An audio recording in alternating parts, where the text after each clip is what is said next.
Welcome back to Timeless Witnesses. Picture the year 1488.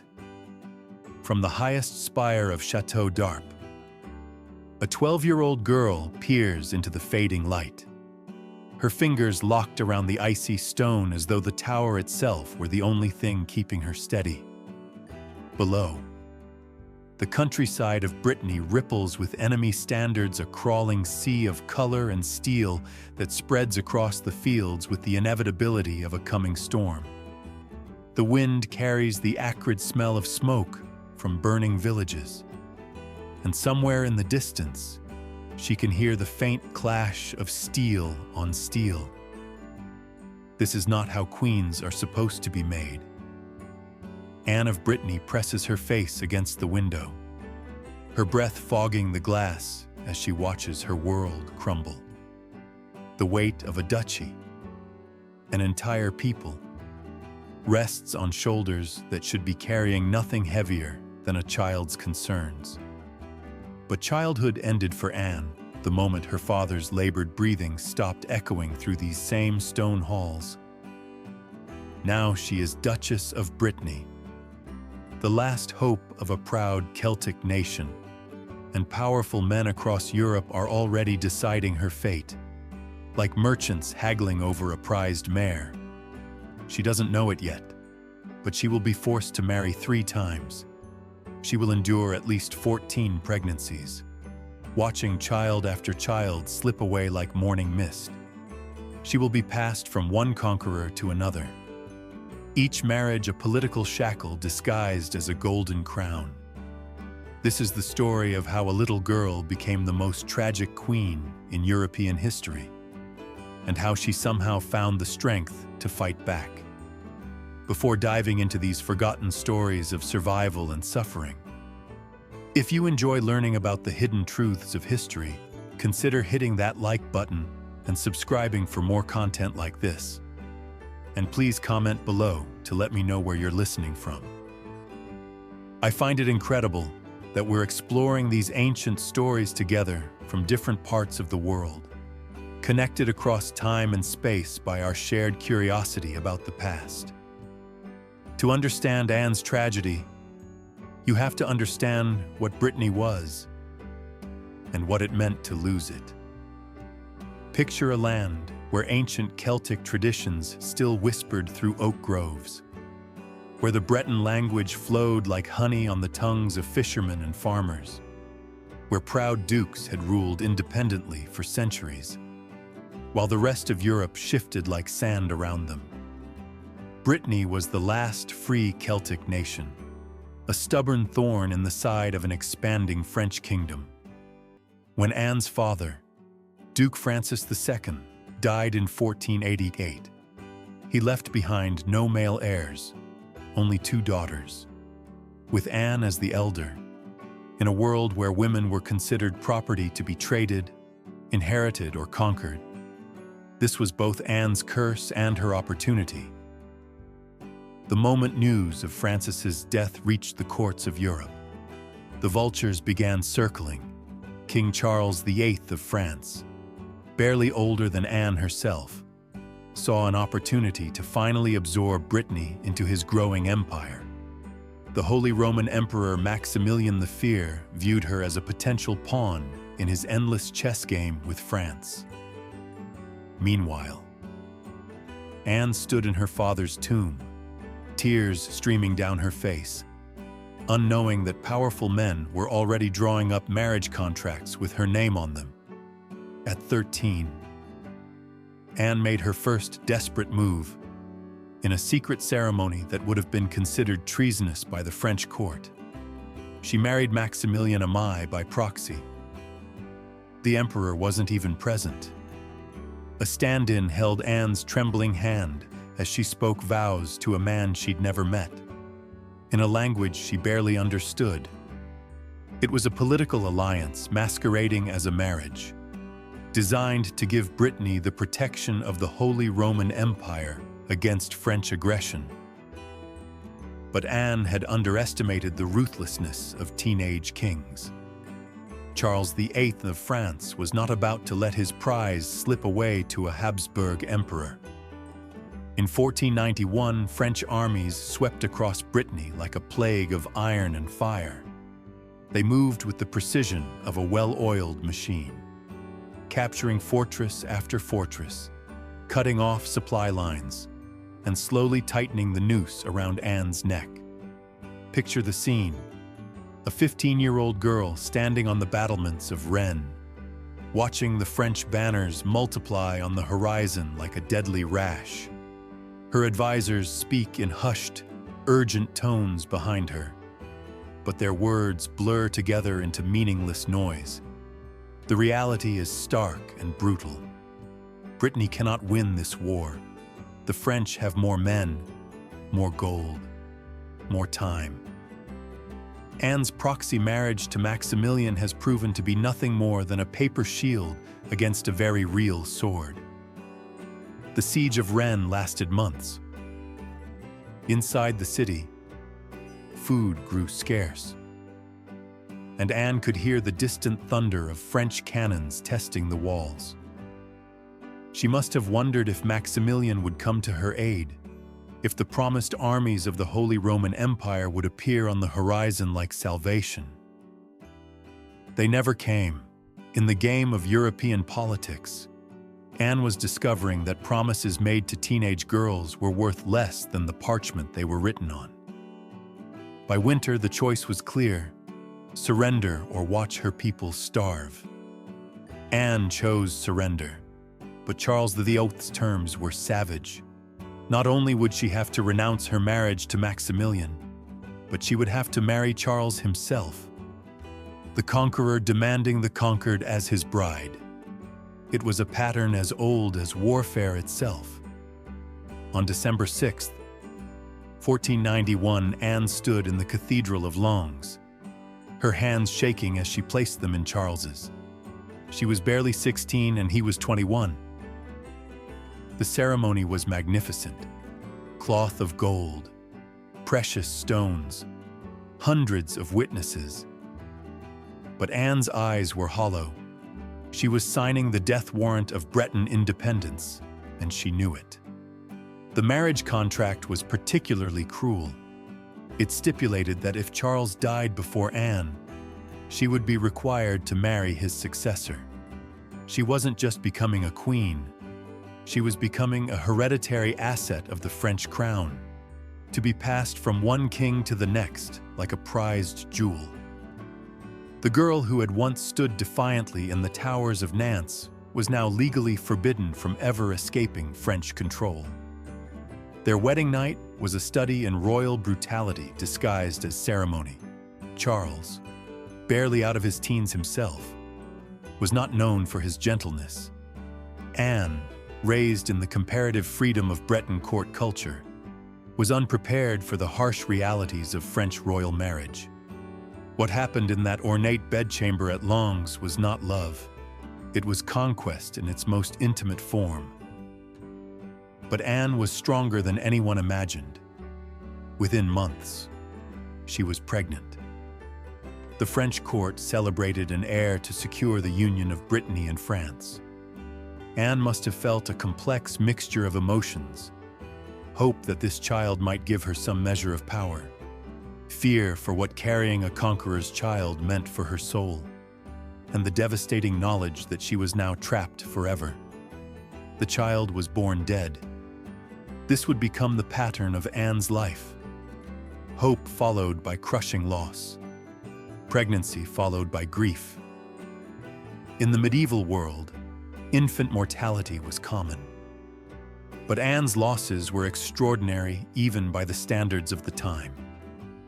She would endure at least 14 documented pregnancies, with most ending in miscarriage, stillbirth, or infant death. Imagine the psychological toll. Each pregnancy brought the possibility of securing her position, of giving France the heir it desperately wanted, of proving her worth in a world that measured royal women by their ability to produce sons. Each loss was not just personal grief, but political failure. Another mark against her in the ruthless ledger of royal expectations. Charles, meanwhile, was proving to be as ineffective as a ruler as he was cruel as a husband. He became obsessed with his claim to the throne of Naples, spending vast sums on Italian military campaigns while neglecting the governance of his own kingdom. Anne found herself effectively ruling France while Charles played at being a conqueror in foreign lands. It was during one of these Italian adventures that fate intervened in the most unexpected way. In 1498, Charles the Lion was walking through the galleries of Château d'Amboise when he struck his head on a low doorway. He collapsed immediately and died within hours. The king who had forced Anne into marriage was dead at 27, leaving behind no surviving children.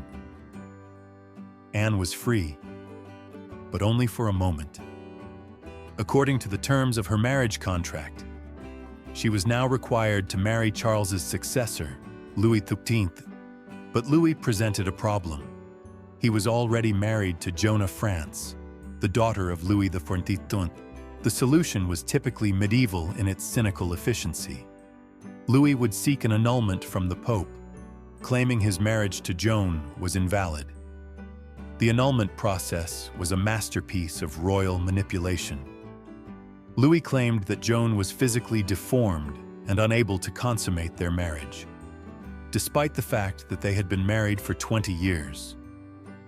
Joan, a pious woman who had never done anything but serve her husband faithfully, was dragged through public humiliation as intimate details of her body and their marriage were debated by church lawyers.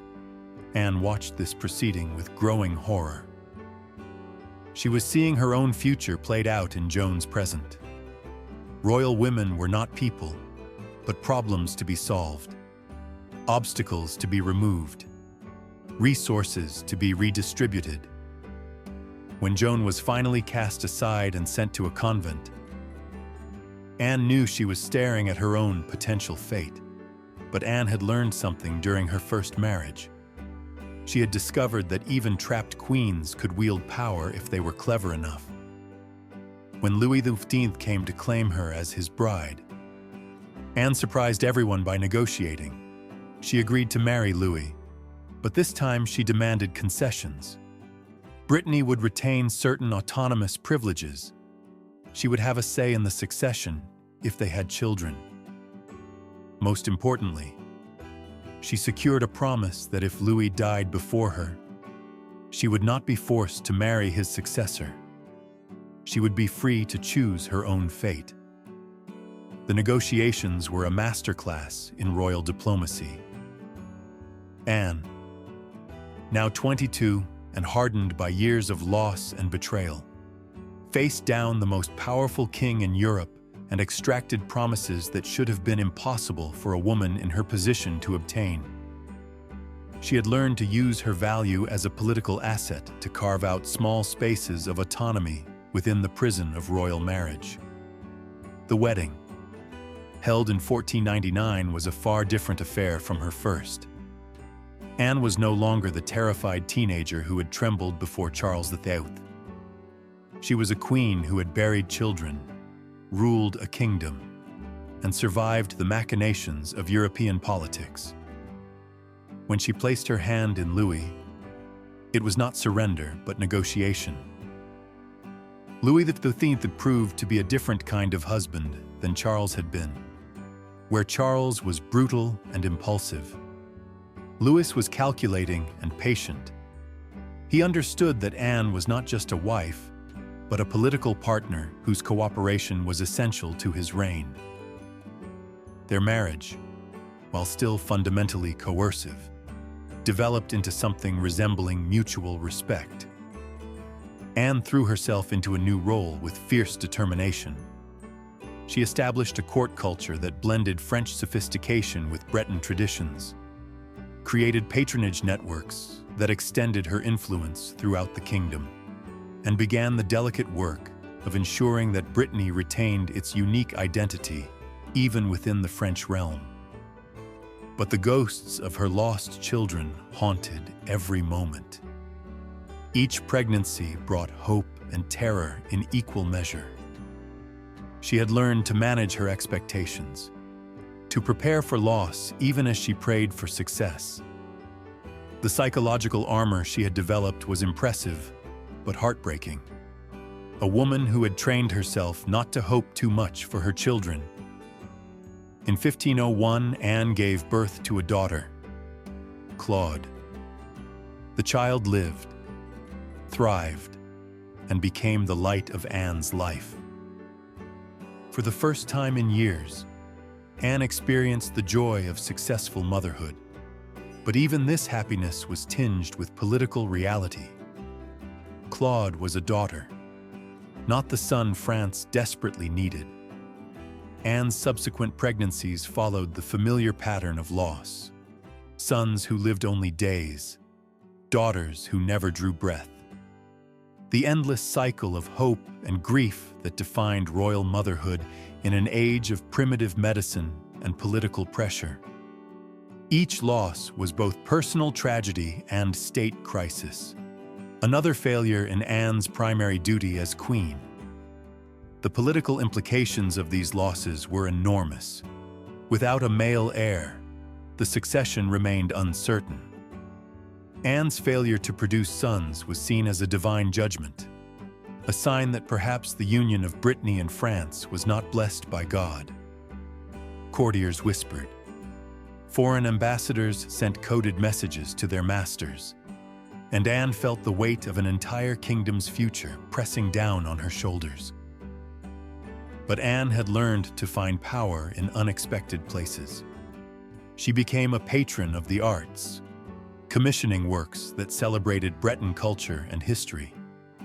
She established schools and hospitals, creating institutions that would outlast her own life.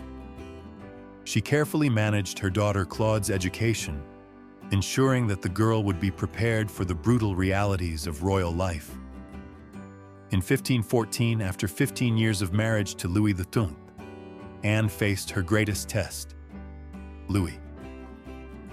Now 52 and in poor health, was contemplating remarriage after Anne's death to secure the succession. The king, who had promised to honor their marriage contract, was already making contingency plans that would undo everything Anne had fought for. Anne's response was swift and decisive. She arranged for Claude to be betrothed to Francis of Angoulême, Louis's heir presumptive. It was a brilliant political move by ensuring that Claude would marry the next king. Anne was securing both her daughter's future and Brittany's continued connection to the French throne. If Anne couldn't produce sons, she would at least ensure that her daughter's sons would rule. But the effort exhausted her. Years of political maneuvering, repeated pregnancies, and the constant stress of royal life had taken their toll. Anne's health began to fail in the winter of 1513. She was only 36, but she had lived several lifetimes worth of tragedy and struggle. As she lay dying in the Château de Blois, Anne must have reflected on the impossibility of her situation. She had been forced to marry 3 times, had endured 14 pregnancies, had watched most of her children die, and had sacrificed her homeland's independence on the altar of political necessity. Yet she had also negotiated unprecedented autonomy for a royal woman, had preserved elements of Breton culture, and had secured her daughter's future. The irony was profound. Anne, who had spent her life being passed from one husband to another, who had been treated as property rather than person, had somehow managed to become one of the most powerful women in European history. She had learned to work within the system that oppressed her, to find agency in the midst of subjugation, to protect what she could, while accepting what she couldn't change. Anne died on January 9, 1514, at the age of 36. Her last words were reported to be a prayer for Brittany, a final acknowledgement of the homeland she had been forced to sacrifice. The girl who had once stood in the towers of Nantes, watching enemy armies approach, had become a queen who shaped the destiny of nations, even as she was shaped by forces beyond her control. The funeral was magnificent, befitting a queen who had ruled 2 kingdoms and influenced the fate of Europe. But perhaps the most fitting tribute came from the common people of Brittany, who lined the roads as her body made its final journey. They remembered her not as the queen who had married their conquerors, but as the daughter who had tried to save them, who had preserved what she could of their culture and identity.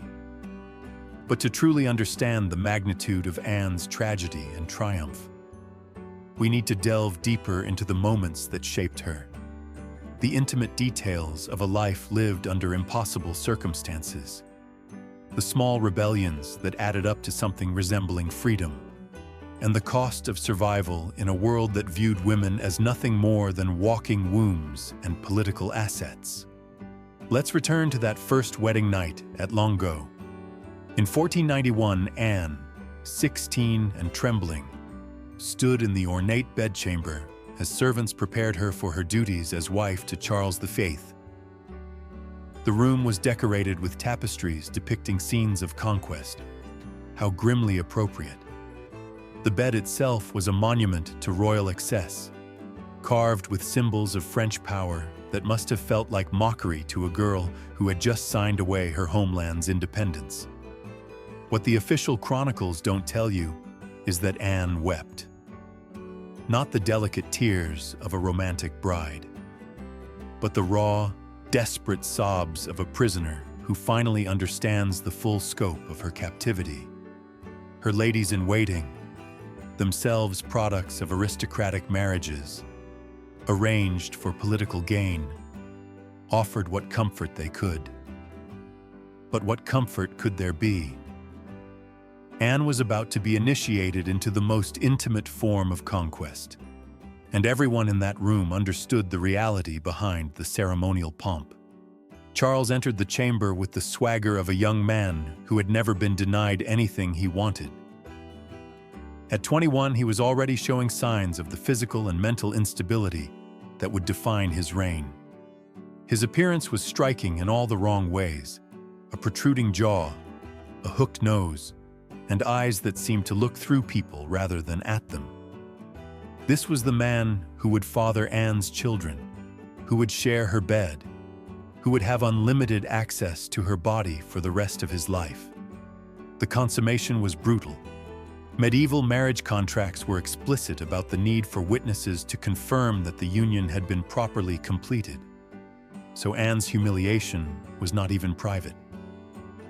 The blood-stained sheets were displayed as proof of her virginity and the marriage's validity, a medieval trophy that reduced her most intimate moment to a matter of state record.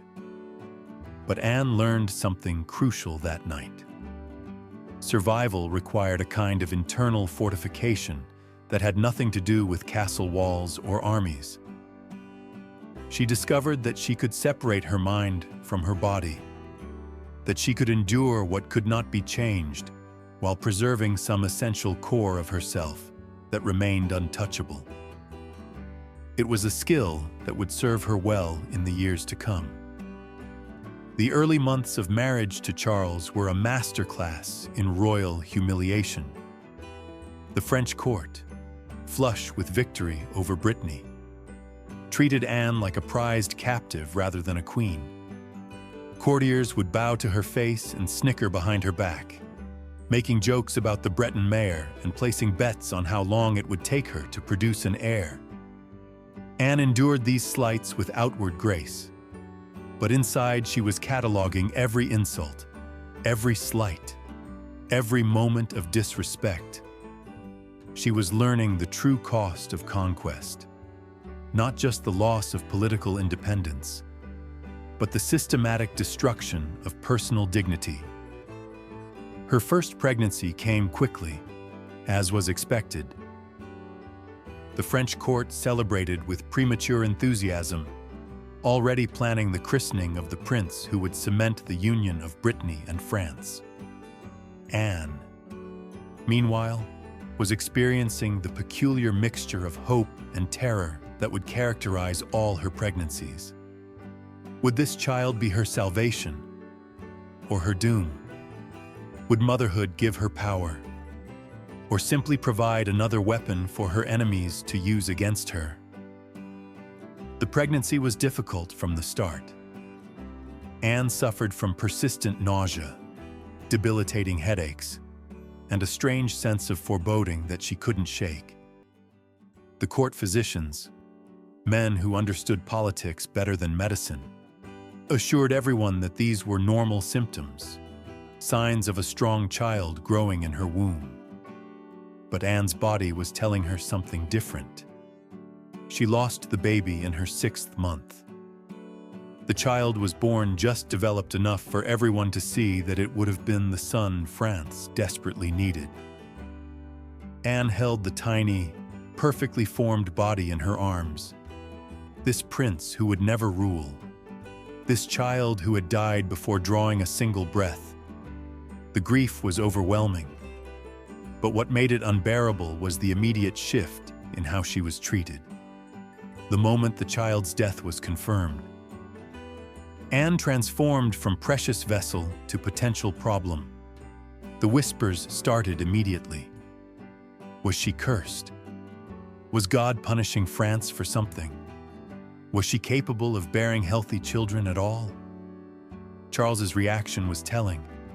He showed no grief for the lost child, no concern for Anne's physical or emotional well-being. Instead, he immediately began calculating when she would be ready to conceive again. The baby was barely cold when discussions began about how to optimize Anne's next pregnancy. She realized with stunning clarity that she was not a wife who had lost a child, but a failed breeding project that needed to be recalibrated. The second pregnancy came within months. Anne's body had barely recovered from the first loss when she found herself expecting again. This time, she was determined to do everything perfectly.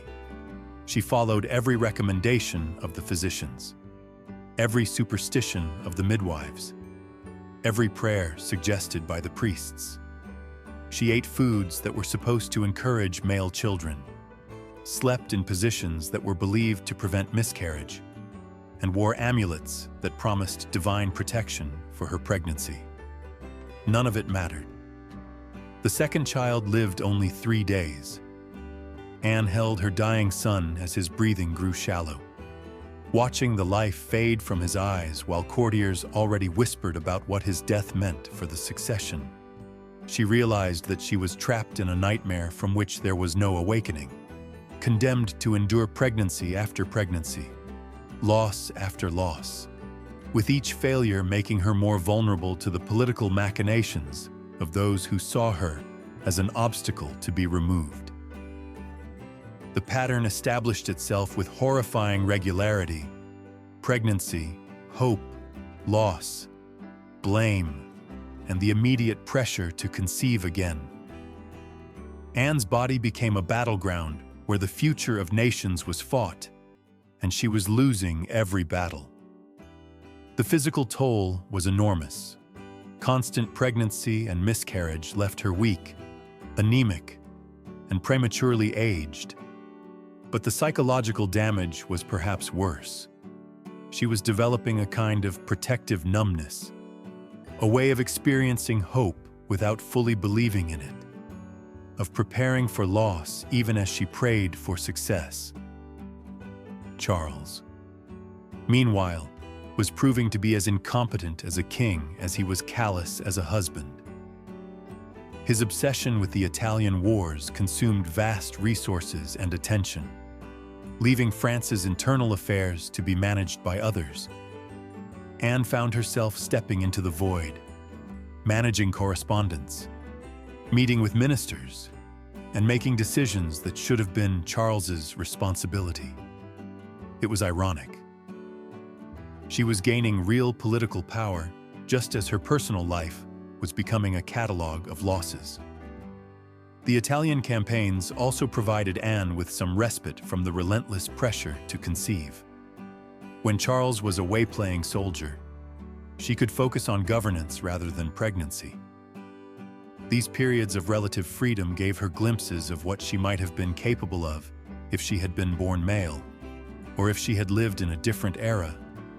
She proved to be a skilled administrator, a thoughtful policymaker, and a capable diplomat. But these achievements were always overshadowed by her primary duty, producing an heir for France. Anne's relationship with Charles was complex and evolving. She never loved him. How could she love the man who had conquered her homeland and forced her into marriage? But she learned to work with him, to manipulate him when necessary, and to find ways to advance her own agenda within the constraints of their relationship.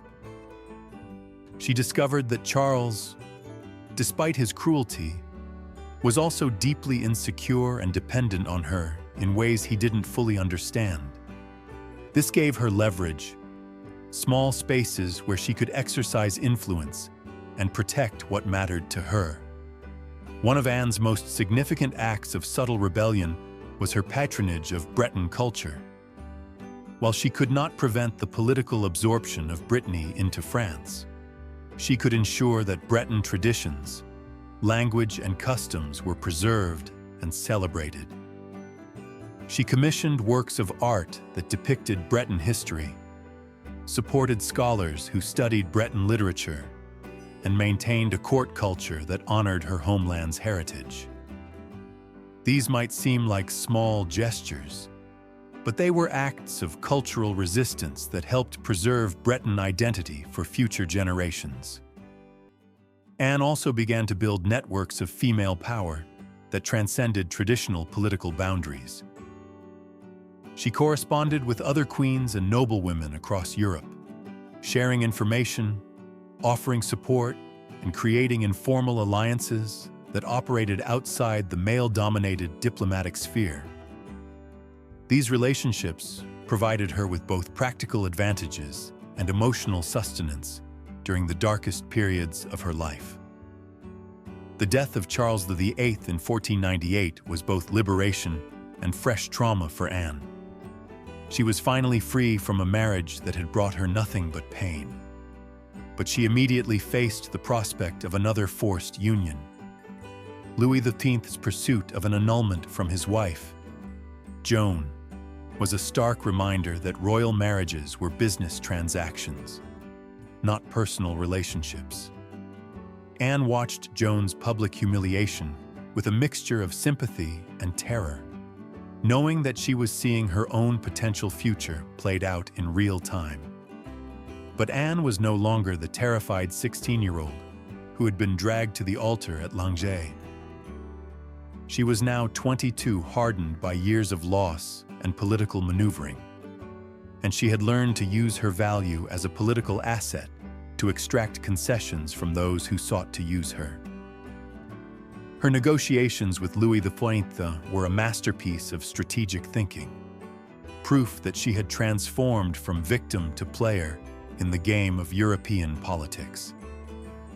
The terms she negotiated were unprecedented for a woman in her position. She secured guarantees about Brittany's autonomy, provisions for her own financial security, and most importantly, a promise that if Louis died before her, she would not be forced to marry his successor.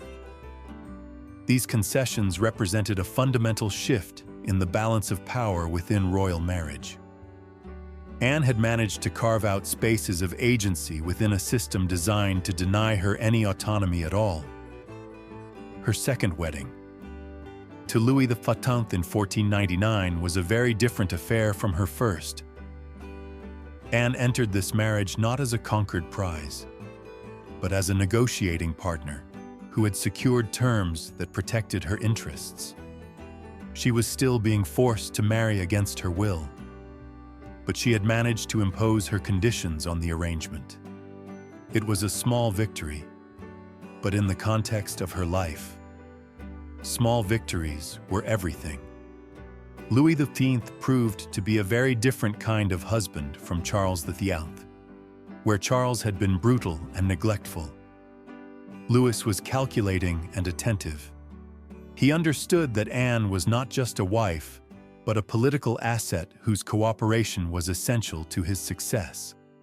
Their marriage, while still fundamentally coercive, developed into something resembling a working partnership. Louis treated Anne with a respect that was born of pragmatism rather than affection, but it was still a vast improvement over her previous experience. Anne threw herself into a new role with characteristic determination. She established a court that was both sophisticated and distinctly her own, blending French grandeur with Breton traditions in ways that honored both cultures. She became a patron of the arts, commissioning works that celebrated women's achievements and Breton heritage. She created charitable institutions that provided practical help to women and children, using her position to address problems that male rulers typically ignored. But the specter of pregnancy and loss continued to haunt her, each time she conceived. Anne faced the familiar mixture of hope and dread. She had learned to manage her expectations, to prepare for disappointment even as she prayed for success. The armor she had developed was psychologically necessary, but heartbreaking. A woman who had trained herself not to hope too much for her own children, because hope made the losses unbearable. The birth of Claude in 1501 was a moment of pure joy in Anne's life. After years of losses, she finally had a child who lived, who thrived, who brought light into the darkness of her existence. But even this happiness was complicated by political reality. Claude was a daughter, not the son France needed. And Anne knew that her failure to produce a male heir would continue to be held against her. Anne's relationship with Claude was intense and complex. She was determined to prepare her daughter for the realities of royal life, while protecting her from the worst aspects of Anne's own experience. She supervised Claude's education personally, ensuring that the girl learned not the traditional feminine accomplishments, but also the political skills she would need to survive in a world that saw women as pawns in masculine games of power. The ongoing cycle of pregnancy and loss continued to define Anne's life. Each miscarriage was both personal tragedy and political crisis, another failure in her primary duty as queen. The physical toll was enormous. Anne's health deteriorated under the strain of constant pregnancy and loss. But perhaps more devastating was the psychological impact. She was living in a state of perpetual grief, never fully recovering from one loss before facing the possibility of another. Anne's final years were marked by a desperate race against time. She knew that her own health was failing, and she was determined to secure her daughter's future before it was too late. Her arrangement of Claude's betrothal to Francis of Angoulême was a stroke of political genius by ensuring that Claude would marry the next king. Anne was protecting both her daughter's position and the interests of Brittany. It was a masterpiece of long-term strategic thinking, the culmination of years of careful political maneuvering. The irony of Anne's death was profound. She had spent her entire adult life being passed from one husband to another, treated as property rather than person, forced to endure pregnancy after pregnancy in service of political goals she had never chosen. Yet she had somehow managed to become one of the most powerful women in European history, someone who had shaped the destiny of nations, even as she was shaped by forces beyond her control. Anne's legacy is complex and multi-layered. She failed in her primary duty as defined by her era. She never produced the male heir that France desperately needed, but she succeeded in preserving elements of Breton culture, in advancing the cause of women's education and welfare, and in creating a template for how royal women could exercise agency within systems designed to deny them power. She transformed from victim to survivor, to someone who found ways to protect what mattered most, even when everything else was lost. The young girl who had stood in the tower at Nantes, watching enemy armies approach, could never have imagined the life that awaited her, but perhaps she would have recognized the strength it took to survive such a life, the courage required to keep fighting even when victory seemed impossible. Anne of Brittany was indeed a child queen forced to marry her executioner, but she was also something more. A woman who discovered that even in the darkest circumstances, there are always small spaces where hope can flourish, where love can exist, where the human spirit can find ways to endure and even triumph. Her story reminds us that history is not just about kings and battles and grand political movements. It's also about individuals caught in circumstances beyond their control. People who find ways to preserve what they can while they can, who discover that sometimes the greatest victories are the ones that no one else even notices. Anne saved what she could of her world, and in doing so, she saved something essential about what it means to be human in the face of impossible odds. The wind still blows through the towers of Nantes, carrying the salt scent of the sea and the whispered stories of those who came before. And sometimes, if you listen carefully, you can hear the echo of a young girl's voice, defiant and determined, promising that some things, love, hope, the memory of who we were, will endure long after the armies have passed and the conquerors have turned to dust. Anne's daughter Claude would go on to marry Francis I and become Queen of France, continuing the line that would rule for centuries. But Claude's path was remarkably different from her mother's. She enjoyed the relative freedom that came from marrying by choice rather than conquest, from entering a union that was political but not coercive. The cycle of forced marriage and political subjugation that defined Anne's life was finally broken by Anne herself.